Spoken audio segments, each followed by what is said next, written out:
안녕하세요. 돈이 된 보험 이야기 정보톡TV입니다. 오늘은 편안하게 보험 얘기 좀 할까요? 저에게 도움 주시는 분께서 너무 딱딱한 것 같다고 자연스럽게 편안하게 자연스럽게 찍어보라고 말씀을 주셔서 오늘은 좀 편안하게 얘기해볼까 합니다. 제가 드리는 정보가 보험에 관한 정보잖아요. 보험, 한자로는 보존할 보, 험할 험, 위태로운 상황에서 지키다, 뭐 이런 뜻이 되겠네요. 인터넷으로 검색해보니 사전적인 의미로는 우발적 사고나 병 따위에 장차 발생할 수 있는 일에 대비해서 미리 일정한 돈을 내고 약정된 조건이 성립한 경우 그에 맞는 일정한 금액을 지급하는 제도라고 되어 있습니다. 사고나 질병을 예측할 수 없기에 갯돈 내듯 보험료 내고 그 사고나 질병이 나에게 닥치면은 모아둔 갯돈 받아서 해결하는 게 보험이죠. 매우 필요한 제도인데 문제는 내가 가입한 보험의 가치는 지금이 아니라 위태롭고 험한 상황이 되어야 비로소 알게 된다는 겁니다. 갑자기 눈비가 쏟아져서 한켠에 세워둔 우산을 펼쳐 들었는데 펼치고 보니 녹슬고 구멍나서 휘몰아치는 눈물을 막을 수가 없는 그런 황당하고 위험한 경우. 그런데요, 그런 보험이 보험사와 보험계약자 사이에 공평하지 않은 게 있어요. 바로 정보의 비대칭. 어려운 법률 용어가 빼곡히 써있는 약관 보신 적 있으시죠? 읽어도 도대체 적용이 되지 않는 남의 나라 말 같은 느낌적인 느낌? 게다가 그게 계속 또 바뀌고 있어요. 그 간격을 줄여드리는 게 바로 저와 같은 보험 설계사들이 하는 일이에요. 저도 여러 개 보험 약관을 시기별로 늘어놓고 봐야 할 때가 있어요. 정말 눈 튀어나올 것 같고 머리 아프고 저도 어떨 땐 토 나올 것 같아요. 그래도 고객보다는 제가 약관을 이해하기가 쉽고 직업적으로도 보험금 지급 사례, 부지급 사례 등을 많이 경험하다 보니 제가 해야 하는 일이 맞죠. 제가 설명하고 소개했던 내용이 맞다는 것을 확인시켜 드려야 되잖아요. 거봐요, 맞잖아요 할 때가 가장 보람 있고요. 약관에 이렇게 써 있는데 왜 안 나왔지? 할 때는 보험사랑 한판 붙어야 되는 때인 거죠. 보험 설계사로서의 존재 가치가 바로 이때 드러나는 거니까요. 최선을 다해서 총력전입니다. 가끔 그때 할 걸 하는 소리를 들을 때 저도 매우 안타까워요. 요즘은 정보가 많이 드러나서 인터넷으로 가입하는 게 현명하다고 생각하시는 분들이 많으신 것 같은데 전화로 가입하시고는 뿌듯해하시고 매우 안심하시죠? 홈쇼핑 보면 정말 그럴듯해요. 홈쇼핑. 과연 어느 날 예기치 못한 사고나 질병이 닥쳤을 때 그때도 그 뿌듯한 마음 계속 지속될까요? 오해하지 마세요. 나쁘다는 게 아니에요. 눈빛 쏟아지기 전에 미리 점검해 보시라는 얘기예요. 저도 요즘 보험 상품 소개하는 전화 많이 받거든요. 직업이 보험 설계사다 보니까 보험 안내하는 전화를 쉽게 못 끊겠어요. 쉴 새 없이 숨도 안 쉬고 계속 말씀하시는데 끼어들지도 못하다가 겨우 제가 그 보험 설계사예요 라고 밝히고는 하는데 사실 오래 듣고 있는 것도 죄송하잖아요. 그런데 듣다 보면은 제가 판매할 수 있는 상품임에도 불구하고 이런 게 있었어? 이렇게 싸고 좋은 거면은 대박인데 할 때가 있어요. 그래서 저는 제가 할 수 있으니까요. 직접 설계 한번 해보죠. 그런데 조건도 다르고 보험료도 달라요. 그분들은 이제 평균 수치를 가지고 얘기를 하는 거고 아주 간소화된 내용만 가지고 설계를 했을 때 보험료가 얼마다 이렇게 말씀을 주시는 거니까 뭐 그건 당연한 거겠죠. 그래서 그렇지 하게 되는데 혹시 홈쇼핑 보셨어요? 지금은 그런 방송이 바뀌었던데 암에 걸리시면 진단비를 일시불로 드립니다. 입원하시면 입원비, 수술하시면 수술비, 암에 걸리시면 생활도 못하시잖아요. 생활비까지 드릴게요. 이 모든 혜택을 다 드리면서 보험료는 이렇게 저렴합니다. 그런데 여러분 더 놀라실 것은 단 한 푼도 보험료가 오르지 않아요. 1년도 아니고 3년도 아니고 5년도 아니고 무려 15년 동안 보험료가 단 한 푼도 오르지 않습니다. 오르지 않고 이 보험료 그대로 쭉 내시면 되세요. 여러분 뭐가 들리시나요? 처음에 제 귀를 의심했어요. 이런 조건에 단 한 푼도 오르지 않고 보험료를 쭉 다시 보니 15년 갱신. 15년 뒤에 보험료 오르죠. 100세까지 15년 단위로 오르는 것 뿐이지. 물론 홈쇼핑 쇼호스트는 거짓말하지 않았어요. 15년 동안 단 한 번도 이렇게 말했기 때문에. 그런데 제 귀에 들린 거는 단 한 번도 오르지 않아요. 이 보험료 그대로. 이게 귀에 남는단 말이죠. 저렴한 보험료만 강조하다가 마치 갱신이 아닌 것처럼 포장했어요. 분명히 갱신인데요. 갱신이 무조건 나쁜 거 아닙니다. 저도 고객에게 갱신형 상품을 권할 때가 있어요. 나이에 따라서, 건강 상태에 따라서, 경제적인 여건과 상황적인 것을 분석해보고 이런 것도 추천해드릴 만합니다. 이렇게 권할 때가 있습니다.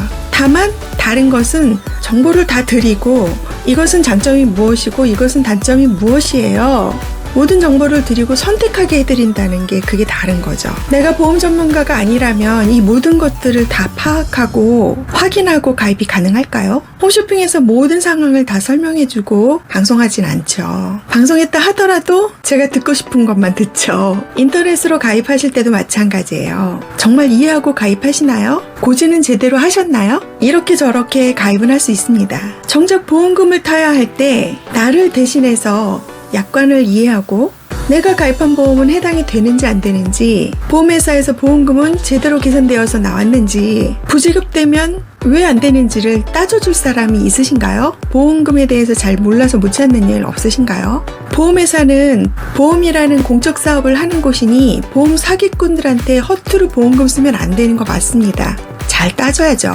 고객들이 낸 보험료가 술술 빠져나가면 안 되거든요. 하지만 보험회사는 영리를 목적으로 하는 회사이기도 해요. 요즘 보험회사마다 어플을 만들어서 직접 계약 관리를 하도록 하고 보험금 청구도 하게 하죠. 참 편하고 좋더라고요. 그렇게 보험금 청구해서 맞게 나왔는지 확인이 되시는지 모르겠어요. 어느 항목에 해당이 되고 얼마가 나와야 되는지 알고 청구하시나요? 보험금 서류 잘 챙겨서 보내주면 보험회사가 알아서 다 챙겨줄 거라고 생각하시는 건가요? 제가 자료 하나 보여드리려고요. 금감원은 금융사를 관리감독하는 국가기관이죠. 그래서 혹시 금융사가 고객에게 잘못하고 있으면 제재를 하기도 하고 개선하라고 권고도 하죠. 국내 부동의 1위 S사. 보험사를 대표한다고 해도 과언이 아닐 정도로 규모도 크고 보험 점유율도 높고 국내 보험 문화를 선도해 나가는 그런 대표적인 보험사인데요. 국내 보험사의 트렌드를 만들어가는 그 회사도 금감원으로부터 경영 유의사항과 개선사항이 있어서 공개되었습니다. 물론 사업을 하다 보면 개선하라는 명령을 받을 수도 있고 그러면서 제대로 만들어져 가는 거죠. 2018년 11월 공개된 내용이어서 지금은 개선이 됐겠죠? 하지만 이 내용을 보시면 충격적이실 수 있어요. 우리가 아무렇지 않게 믿거라하고 보험회사에 보험금 청구했는데 보험회사가 어떻게 그동안 처리를 했는지를 보여주는 그런 자료라서 제가 말씀을 드릴게요. 정리하자면 이런 내용입니다. 보험금을 지급할 때는 특히 분쟁이 났을 때는 그 분쟁 사례를 들어서 이런 판례가 있다. 그래서 이것을 근거로 해서 이렇게 보험금을 지급한다. 보통 이렇게 하거든요. 그런데 보험금 지급을 하면서 최신 사례를 적용하지 않고 보험회사에 유리했던 사례만을 적용해서 보험금을 부지급한 사례가 2016년, 2017년 두 해 동안 837건에 151억 2,600만 원이나 되니 앞으로는 유의해라 니네, 이런 내용인 거죠. 그 중에 대표적인 예가 직장 유암종을 일반암이냐 소외감이냐 분쟁하는 소송 13건 중에서 6건을 보험회사가 2심까지 갔어도 패소를 한 거죠. 일반암으로 지급해라 라는 판결을 받았음에도 불구하고 고객에게 승소했던, 아니야 이거는 소외감이야, 소외감을 주라고 판결이 났어, 이런 사례만을 가지고 적용을 해서 일반암 줘야 될 걸 소외감으로 적게 지급한 거죠. 그게요 2년 동안만 따졌는데 151억이에요. 아끼는다고 줄 걸 안 주면 안 되는 거 아닌가요? 이거 아껴서 고객에게 다시 주나요? 또 회사가 업무를 위탁한 손해사정회사에 사고보험금 계획 달성 여부를 평가하고 있대요. 평가하고 있어 보험금 삭감 또는 면책 위주의 손해사정을 유발하니 유의해라 라는 내용을 공개한 거죠. 회사에 속한 손해사정회사에게 목표를 주고, 무슨 목표? 면책하거나 감액하거나 목표를 주고 계획을 달성했는지에 따라서 평가한대요. 어떻게 공정할 수가 있어요? 또 보험금 청구 방식이 불리하거나 보험금 누락 방지 시스템 운영이 미흡하다면서 개선하라는 내용이 공개되었습니다. 이게 무슨 내용이냐면 여러분 보험금 청구해 보신 분들 아실 거예요. 회사에서 작성하는 보험금 청구 양식이 있어요. 거기에 보면 내 개인 정보를 쓰고 밑에 실손인지 입원인지 수술인지 체크하게 되어 있거든요. 질병인지 상해인지 체크하게 되어 있잖아요. 그런데 고객이 잘 몰랐어. 그래서 실손에만 체크한 거야. 그랬더니 입원비도 주고 수술비도 그 실손 안에 다 내용이 있는데도 불구하고 실손만 준 거예요. 2015년부터 2017년까지 2년 동안 집계한 내용인데요. 그래서 그렇게 보험금 내주지 않아서 누락된 건이 37,851건에 31억 7,400만 원이래요. 몰라서 체크를 빼먹었다고 보험금을 안 주다니요. 근데 또 고객들은 모르는 거예요. 그냥 보험금이 나왔으니까 이렇게 나오는 건가 보다. 체크 안 했다고 안 준 보험금이 31억이래요.